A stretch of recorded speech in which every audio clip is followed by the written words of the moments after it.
Hi, I'm Tom Sokolowski and I'm a nutritional therapist and functional medicine practitioner. In this two-part video series, I'd like to talk to you about cholesterol and why you actually need cholesterol and what it does in the body. So there's a lot of confusion about cholesterol, and this is because we have been led to believe that cholesterol causes heart disease and should be minimised by following a low-fat diet. I will go into detail about the dangers of the low-fat diet elsewhere, and for now I'll just say that the evidence that a low-fat diet will reduce your risk of heart disease is in fact very weak. So one good marker of heart disease risk is low-density lipoprotein, the number of low-density lipoprotein particles, and also the number of these LDL particles that are oxidized also reflect risk for heart disease. So these lipoproteins are particles made by your body to transport fatty substances to where they are needed.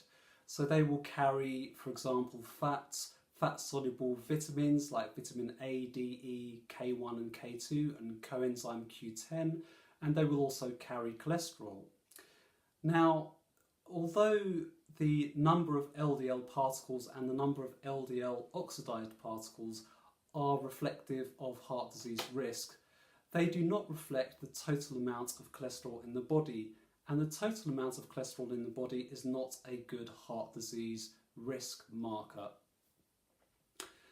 Now, your body makes cholesterol, and the more dietary cholesterol you absorb, the less cholesterol your body makes, and this is part of your body's wise attempts to find balance or homeostasis.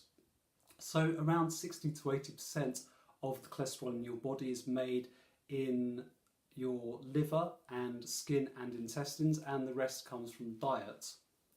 So your body is not making all this cholesterol for no reason. I mean, it's hard to get enough from the diet, which is why it makes it. So in these videos I will talk about why you need cholesterol. So firstly, you need cholesterol to make steroid hormones. Firstly, you make pregnenolone, and from pregnenolone you make cortisol, aldosterone, and the sex hormones testosterone, estrogen, and progesterone. You need cortisol to get you up in the morning, to wake you up and allow you to deal with the stresses of the day and to give you energy to do that. Aldosterone helps you balance minerals. The sex hormones allow you to engage in sexual activity and reproduce, but they're also important for bone health and for heart health. Secondly, vitamin D, which some people consider a hormone, is also made from cholesterol.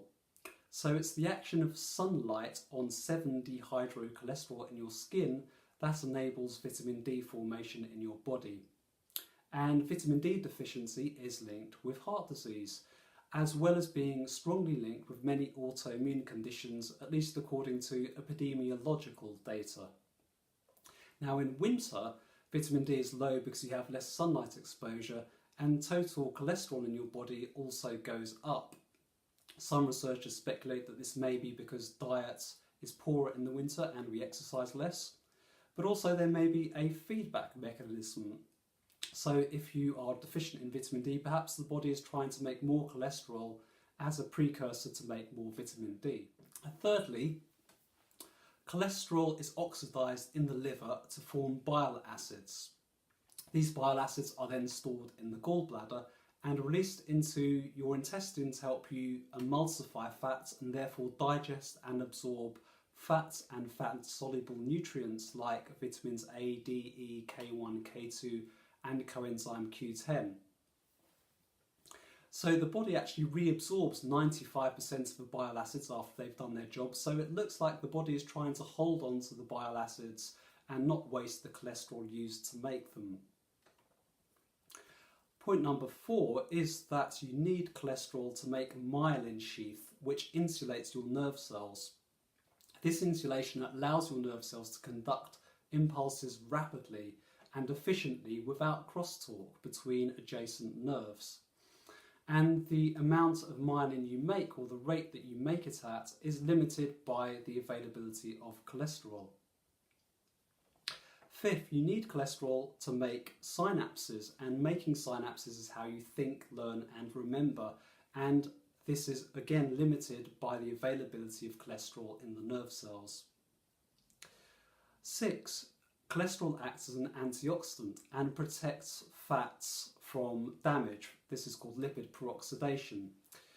So this is especially important in the brain, it seems, because 25% of your cholesterol is found in the brain. So in the brain, to recap, cholesterol allows you to make myelin sheath to allow rapid nerve impulses and allows you to make some synaptic connections between nerves, and acts as an antioxidant. And so this may be why high cholesterol levels are actually associated with a decreased risk of developing Alzheimer's disease. High cholesterol levels are also associated with improved memory in old age. So this might be why statin drugs, which block cholesterol production, are linked with memory loss. So to summarise the main points is that cholesterol is needed to make steroid hormones, vitamin D and bile acids to allow you to emulsify, digest and absorb fats and fat-soluble micronutrients. And cholesterol is also very important in the brain for myelin sheath production to allow rapid and efficient conduction of electrical impulses through your nerves, for synapse formation and hence for thinking, learning and remembering, and also as an antioxidant. So in the next video I will give 4 more reasons explaining why cholesterol is important in your body and what its function is.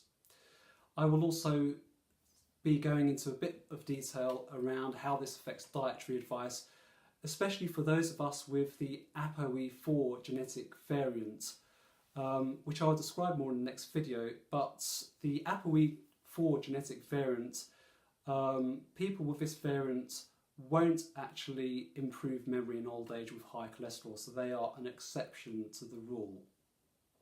Thank you for watching. I hope you've enjoyed this video.